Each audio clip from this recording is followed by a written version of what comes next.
ọkọ̀ Tipa yà Bara wọ Agboole lójijì nílùú Isẹyin. Ó wọlé onílé, ó tún ba ṣọ́ọ̀bù jẹ́. Àìmọye èèyàn lórí kó yọ lọ́wọ́ ikú òjijì nílùú Isẹyin lọ́sàn-án ọjọ́ àìkú Sunday ọjọ́ keje oṣù kínní ọdún 2024 tá a wà yìí ládùúgbò ọjà Aba nígbà tí ọkọ̀ Tipa kan pàdánù ìjánu rẹ̀ lójijì tó sì rárí wọ àárín Agboole tí ọ̀pọ̀lọpọ̀ èèyàn ń gbé.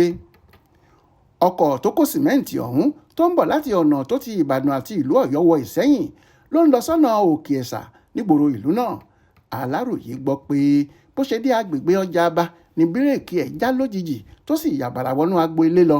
Bó ṣe ń kọlu ilé tí ilé ń wó ló ń forí sọ ṣọ́ọ̀bù tí ṣọ́ọ̀bù ń fàya.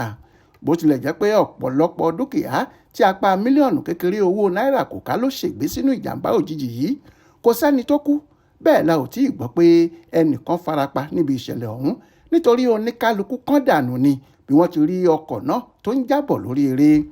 Gẹ́gẹ́ bí Aláròyé ṣe gbọ́, wọ́n ti kọ́kọ́ rí awakọ̀ ẹrù ńlá yìí mú ní kété tí ìjàmbá ọ̀hún ṣẹlẹ̀, ṣùgbọ́n kó tó di pé àwọn èèyàn bẹ̀rẹ̀ sí í fi oríṣiríṣi ìbéèrè pò ó nífunpọ̀ lòun àti ọmọọṣẹ́ ẹ̀ tí wọ́n jọ wà nínú ọkọ̀ ọ̀hún torí bọ àárín Agboole tí wọ́n sì sá lọ bámúbámú.